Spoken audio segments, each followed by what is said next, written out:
नमस्कार दोस्तों, हमारे YouTube चैनल पर आपका फिर से स्वागत है जिसका नाम है टीचिंग मेथड्स।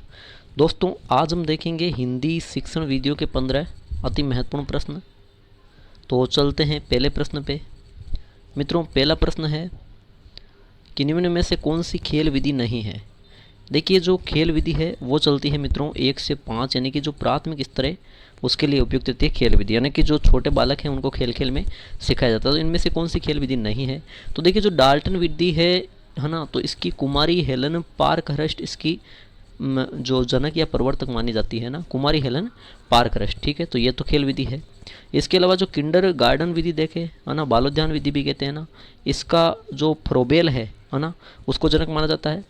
और इसके अलावा जो मोंटेसरी साहचर्य विधि है, तो मैडम जो मारिया मोंटेसरी है, मैडम मारिया, उसको इसका जनक माना जाता है। तो ये तीनों विधियाँ क्या है, खेल विधि है। मोंटेसरी विधि खेल विधि है, किंडरगार्टन भी खेल है और डाल्टन विधि भी खेल विधि। जबकि यहाँ पूछा खेल विधि कौन सी नहीं है। तो मित्रों, जो व्याख्यान विधि है वो पहली बात तो देखिए, खेल विधि तो आती है 1 से 5 के लिए काम। व्याख्यान विधि है वो आएगी आपके 6 से 8 उच्च प्राथमिक स्तर हेतु उपयोगी विधि है। व्याख्यान विधि में शिक्षक केंद्रित विधि मानी जाती है इसको ना, तो ये कोई खेल विधि नहीं है। तो इस प्रकार मित्रों, जो पहला प्रश्न है आपके वहाँ पे विकल्प नंबर 3 बिल्कुल सही उत्तर हो जाता है। आगे चलते हैं प्रश्न संख्या 2 पर। प्रश्न संख्या 2 है मित्रों कि प्रस्तावना का मूल आधार होता है पूर्व ज्ञान, सहायक सामग्री, शिक्षण उद्देश्य या जटिल प्रश्नों का स्तर। तो देखिए, जो प्रस्तावना होती है, प्रस्तावना का मूल आधार यानी कि प्रस्तावना किस पर आधारित होती है। तो किसी भी विषय वस्तु पर जो प्रस्तावना होती है मित्रों, तो प्रस्तावना आधारित होती है देखिए पूर्व ज्ञान पे। किस पे होती है मित्रों, पूर्व ज्ञान पे हमेशा आधारित होती है। यानी कि प्रस्तावना में क्या होता है मित्रों, प्रस्तावना में कि जो मतलब जो भी जिस विषय वस्तु का सारांश समझाना होता है, उसमें मतलब पहले ही से ही है ना कि बच्चे कुछ तो कुछ जानेंगे ना, यानी कि उनका जो पूर्व ज्ञान है उसी के आधार पर नवीन ज्ञान उनको अर्जित करवाया जाता है। इसका मतलब प्रस्तावना का मूल आधार उनका पूर्व ज्ञान होता है। तो इस प्रकार मित्रों, प्रश्न संख्या जो 2 है वहाँ पे विकल्प नंबर 1 बिल्कुल सही उत्तर है। आगे चलते हैं प्रश्न संख्या 3 पर। प्रश्न संख्या 3 है, दल शिक्षण विधि में शिक्षकों की संख्या होती है। देखिए मित्रों, दल शिक्षण विधि इसका सबसे पहले जो प्रयोग है वो किया गया यूएसए में। ठीक है, अमेरिका में सर्वप्रथम जो है दल शिक्षण विधि का प्रयोग किया गया था। इसमें देखिए शिक्षकों की संख्या पूछी है मित्रों ना, शिक्षकों की संख्या 1 से अधिक, केवल 1, 5 से 10 या 1 भी नहीं। तो मित्रों, इसमें जो दल शिक्षण में शिक्षकों की संख्या है वो 1 से हमेशा अधिक होती है। 1 प्लस शिक्षकों की संख्या होगी। लेकिन अगर पूछे कि इसमें जो विषय वस्तु या अध्याय होगा वो कौन सा होगा, हाँ, अध्याय एक ही होगा, यानी कि जो भी पढ़ाया जाता है बालक को वो टॉपिक एक ही होगा। लेकिन इसमें अलग अलग दल बनाए जाएंगे और उनमें ना 1 से अधिक शिक्षक लगाए जाएंगे, लेकिन हमेशा विषय वस्तु का टॉपिक एक ही रहेगा। तो मित्रों, जो प्रश्न संख्या आपके 3 है, प्रश्न संख्या 3 में विकल्प नंबर 1 बिल्कुल सही उत्तर हो जाता है। आगे चलते हैं मित्रों प्रश्न संख्या 4 पर। प्रश्न संख्या 4 है, अच्छा प्रश्न है कि भाषा शिक्षण में शुद्ध उच्चारण के लिए किसका प्रयोग किया जाता है। कि देखिए भाषा शिक्षण यंत्र विधि है। भाषा शिक्षण एक यंत्र विधि होती है। इसमें देखिए पूछा है कि शुद्ध उच्चारण के लिए किसका प्रयोग। तो देखिए, श्यामपट और पुस्तक से शुद्ध उच्चारण हो ऐसा जरूरी नहीं है ना। इसके अलावा लिंग्वाफोन या ग्रामोफोन। तो देखिए, जो ग्रामोफोन है वो ध्वनि पुनरुत्पादन के लिए जाना जाता है ना, ध्वनि को पुनः उत्पादन करने के लिए ही इसमें जैसी ध्वनि होती है उसी की सेम टू सेम ध्वनि उत्पादित की जाती है, वो ग्रामोफोन होता है। तो इसका प्रयोग भी नहीं होगा। शुद्ध उच्चारण होता है लिंग्वाफोन में, है ना। लिंग्वाफोन के माध्यम से शुद्ध उच्चारण करवाया जाता है। ये शुद्ध उच्चारण करवाने का एक महत्वपूर्ण उपकरण माना जाता है मित्रों। तो इस प्रकार आपके जो प्रश्न संख्या 4 है वहाँ पे विकल्प नंबर 3 बिल्कुल सही हो जाता है। आगे चलते हैं प्रश्न संख्या 5 पर। प्रश्न संख्या 5 है, मूल्यांकन से क्या अभिप्राय है। मित्रों, प्रश्न संख्या 5 कह रहा है कि मूल्यांकन से क्या अभिप्राय है। तो देखिए, मूल्यांकन है यानी कि CCE, सतत व व्यापक मूल्यांकन, है ना। कंटिन्यूस एंड कंप्रेहेंशन इवेल्युएशन, यानी कि ये सतत चलने वाली प्रक्रिया बिल्कुल है। देखिए, सतत व्यापक कहा गया तो सतत चलती है, ये सही है इसकी ना। और इसमें वांछित यानी जो भी आप चाहते हो शिक्षक के रूप में, वो व्यवहारगत परिवर्तनों की जानकारी मिलती है कि बालक में व्यवहार में कैसे कैसे परिवर्तन आए, वो मूल्यांकन से ही पता चलता है ना। और इसके साथ जो भी उद्देश्य है उन उद्देश्यों की पूर्ति की प्रक्रिया भी होती है। इसका मतलब है कि मूल्यांकन में ये उपयुक्त सभी आते हैं। तो इस प्रकार मित्रों, जो प्रश्न संख्या 5 है आपके वहाँ पे विकल्प नंबर 4 बिल्कुल सही उत्तर होगा। आगे चलते हैं प्रश्न संख्या 6 पर। प्रश्न संख्या 6 है मित्रों, मनोवैज्ञानिक विधि का गुण क्या है। देखिए, एक मनोवैज्ञानिक विधि होती है और एक अमनोवैज्ञानिक विधि होता है। मनोवैज्ञानिक विधि यानी कि जो बाल केंद्रित हो। ठीक है, सबसे प्रथम विशेषता इसकी यही है कि जिसमें बाल केंद्रित हो, यानी कि बालक क्या हो मित्रों, इसमें बालक सक्रिय हो, है ना। ज्ञान की रचना क्या करे, ज्ञान की रचना स्वयं करे, रचनात्मक तरीका होना, वो मनोवैज्ञानिक विधि होगी। जो रटने पर बल देती है गलत चीज़ है, रटने पर बल नहीं देती है वो मनोवैज्ञानिक विधि कहलाएगी ना। जिसमें केवल शिक्षक सक्रिय हो वो अमनोवैज्ञानिक विधि हो जाएगी ना।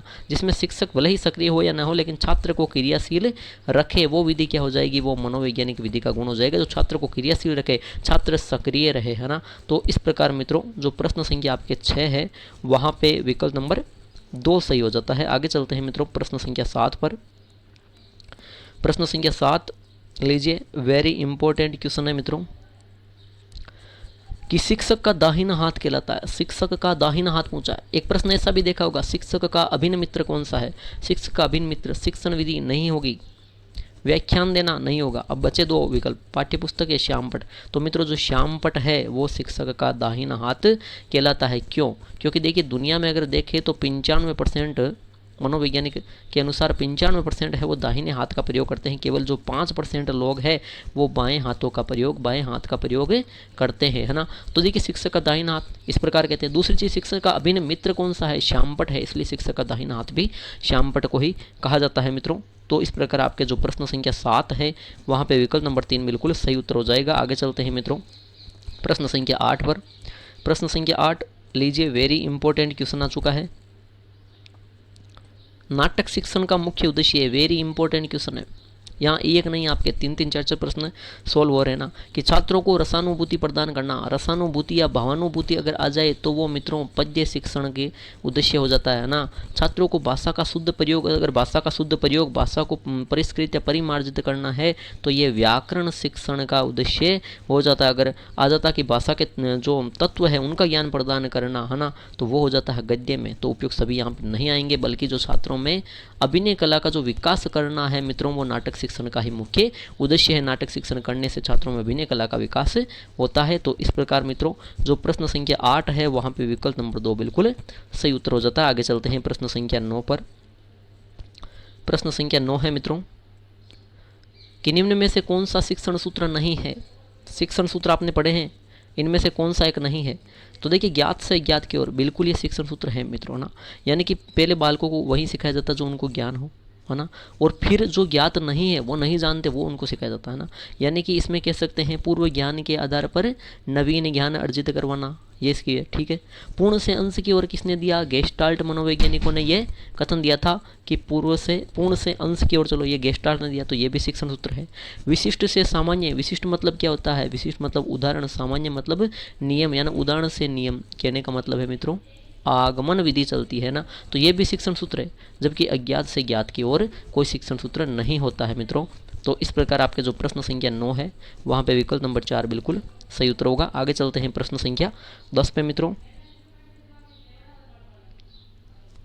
प्रश्न संख्या 10 है कि किसके मतानुसार कक्षा 3 में आने पर बच्चों को मौन वाचन कराना शुरू कर देना चाहिए। देखिए मौन वाचन बिना वोट हिलाए मन ही मन में, है ना, जो वाचन किया जाता है वो मौन वाचन होता है। अब देखिए मौन वाचन में देखिए कुछ कहते हैं कक्षा 6 से होता है। अगर उच्च प्राथमिक का अगर पूछा जाए तो कक्षा 6 करना, प्राथमिक का पूछा जाए कक्षा 3 करना, अगर सामान्य मौन वाचन आ जाए कक्षा 3 करना, सुन लेना। अगर गहन अध्यनिष्ठ मौन वाचन आ जाए तो कक्षा 6 करोगे ना। अब देखिए रायबर्न थे, उन्होंने कहा कक्षा 6 से व्याकरण की शिक्षा आरंभ करनी चाहिए। ये कथन रायबर्न का नहीं है, ना पिंटर का है, ना डेचेंट का है। मित्रों कक्षा 3 में आने पर बच्चों को मौन वाचन कराना शुरू कर देना चाहिए। ये रीट के एग्जाम में एक बार प्रश्न पूछा जा चुका है। ये कहा था जड़ ने, ठीक है, किसने कहा, जड़ ने कहा था ये कथन। तो इस प्रकार मित्रों आपके विकल्प नंबर जो 1 है वो सही हो जाता है प्रश्न संख्या 10 में। आगे चलते हैं मित्रों प्रश्न संख्या 11 पर। प्रश्न संख्या 11वां है कि रचना शिक्षण के कितने रूप होते हैं। रचना शिक्षण, है ना, रचना करना, तो रचना शिक्षण के कितने रूप माने जाते हैं मित्रों। रचना शिक्षण के 2 रूप माने जाते हैं। एक माना जाता है पद्य रचना शिक्षण और दूसरा माना जाता है गद्य रचना शिक्षण। पद्य में भी कुछ चीज़ें ऐसी होती है जिनकी रचना की जा सकती है, कुछ गद्य में भी ऐसी होती है जिनकी रचना की जाती है। इस प्रकार रचना शिक्षण के कितने रूप होते हैं याद रख लेना। ये रीट के एग्जाम में प्रश्न पहले आ चुका है मित्रों। तो 2 रूप होते हैं रचना शिक्षण के, एक पद्य होता है, दूसरा गद्य शिक्षण होता है। इस प्रकार आपके जो प्रश्न संख्या 11वां है मित्रों वहाँ पे विकल्प नंबर 2 बिल्कुल सही उत्तर हो जाता है। अब देखते हैं आगे। देखिए मित्रों 12वां प्रश्न, प्रश्न संख्या 12वां क्या कहता है कि वेरी इंपॉर्टेंट क्वेश्चन है। पहली चीज़ तो कैसे कि देखिए बिंब से प्रश्न आया है, ऐसे प्रश्न बहुत कम देखने को मिलेगा ना। गाय हमारी माता है, यह वाक्य किस बिंब से संबंधित है, यह वाक्य किस बिंब से संबंधित है मित्रों। तो देखिए दृश्य बिंब, दृश्य बिंब में क्या होता है, जैसे गाय को देख लिया, ये दृश्य बिंब होगा, ये नहीं होगा ना। श्रव्य बिंब, एक बालक ने कहा कि गाय हमारी माता है, दूसरा इसको जब सुन रहा है तो वहाँ पे पूछा जाए तो वो श्रव्य बिंब होगा, ठीक है। विचार बिंब भी यहाँ नहीं होगा, क्यों, क्योंकि देख कर सुनकर फिर जो विचार किया जाता है वो विचार बिंब होता है मित्रों। यहाँ होगा मित्रों भाव बिंब। कौन सा होगा, भाव बिंब। कैसे कि जो माता होने का जो भाव है वो किसके प्रति है, गाय के प्रति है। इस प्रकार यहाँ पे भाव बिंब सही उत्तर हो जाता है मित्रों। तो आपके जो प्रश्न संख्या 12 है मित्रों, वहाँ पे विकल्प नंबर 3 बिल्कुल सही उत्तर हो जाता है। आगे चलते हैं प्रश्न संख्या 13 पर। प्रश्न संख्या 13 है, शुद्ध उच्चारण से स्वर वाचन व कविता पाठ किस कौशल से है ना। देखिए शुद्ध उच्चारण करना, शुद्ध बोलना, उच्चारण क्या है, मौखिक बोलना, ठीक है, वाचन से संबंधित है। शेषवर वाचन, स्वर के साथ वाचन करना और कविता का पाठ करना, है ना, ये किस कौशल से। तो यहाँ लिखने से कौशल कोई संबंधित चीज़ नहीं है। दृष्टि कौशल यानी देखना, यह तो कौशल है ही नहीं, इस प्रकार उपयुक्त सभी भी नहीं होगा, बल्कि कौन सा होगा मित्रों, वाचन कौशल या बोलने कौशल से संबंधित ये है। जहाँ शुद्ध उच्चारण कहा जाए, शेषवर वाचन या कविता पाठ, तो इसका संबंध वाचन कौशल से हो जाता है मित्रों। इस प्रकार आपके जो प्रश्न संख्या 13 है वहाँ पर विकल्प नंबर 2 बिल्कुल सही उत्तर है। आगे चलते हैं मित्रों प्रश्न संख्या 14 पर। प्रश्न संख्या 14 है मित्रों, उपचारात्मक शिक्षण के द्वारा, जो उपचारात्मक मूल्यांकन शिक्षण है आपके, इसके द्वारा प्रश्न पूछा, इसके द्वारा क्या होता है, वेरी इंपॉर्टेंट क्वेश्चन है। देखिए आप जरूर इसमें गलत करोगे, मेरे को पता है। कमजोरियों को दूर किया जाता है, इसमें कमजोरियों का पता लगाया जाता है, उक्त दोनों विकल्प इनमें से कोई नहीं। तो देखिए इसमें जो उपचारात्मक शिक्षण है मित्रों, इसमें क्या होता है, जो आपके एक होता है उपचारात्मक शिक्षण और दूसरा होता है निदानात्मक शिक्षण, है ना। तो देखिए कमजोरियों को अगर पता लगाना होता है तो ये मित्रों निदानात्मक में होता है। किस में होता है, निदानात्मक शिक्षण या निदानात्मक मूल्यांकन में ये होता है पता लगाना। जब कमजोरियों को दूर किया जाता है तो वो हो जाता है उपचारात्मक शिक्षण। इस प्रकार यहाँ ना तो उक्त दोनों विकल्प आएंगे, ना कोई नहीं आएगा, ना दूसरा विकल्प करना, है ना। इस प्रकार यहाँ पे आपके पहला विकल्प है बिल्कुल सही हो जाता है मित्रों प्रश्न संख्या 14 में। आगे देखते हैं मित्रों प्रश्न संख्या 15 कि किस प्रकार के प्रश्नों में विचारों की खुली अभिव्यक्ति होती है। यानी कि जो विचारों की खुली अभिव्यक्ति पूछा है, स्वतंत्र विचार कह सकते हैं, विचारों की खुली अभिव्यक्ति, या मित्रों हम कह सकते हैं स्वतंत्र विचार, है ना, किस प्रकार के प्रश्नों में रहे। तो देखिए वस्तुनिष्ठ में रहते हैं, नहीं रहते हैं। वस्तुनिष्ठ में तो निश्चित उत्तर रहेगा, है ना, निश्चित उत्तर रहेगा। तो यहाँ पे वस्तुनिष्ठ प्रश्न गलत हो जाएंगे। अति लघुतरात्मक, तो एक ही पंक्ति में, एक लाइन में या एक शब्द में, है ना, एक पद में या एक पंक्ति में इसका उत्तर देना होता है, तो इसमें भी आप विचारों की खुली अभिव्यक्ति नहीं होगी। विचारों की खुली अभिव्यक्ति होती है मित्रों निबंधात्मक प्रश्नों में, जहाँ कहे आपको 200 से 250 शब्द लिखे तो आप अपने मन के वहाँ पे विचार लिखोगे, आपको स्वतंत्र हो गए, विचारों की खुली अभिव्यक्ति मिल जाएगी निबंधात्मक प्रश्नों में। इस प्रकार मित्रों प्रश्न संख्या जो 15 है वहाँ पे विकल्प नंबर 3 बिल्कुल सही उत्तर हो जाता है।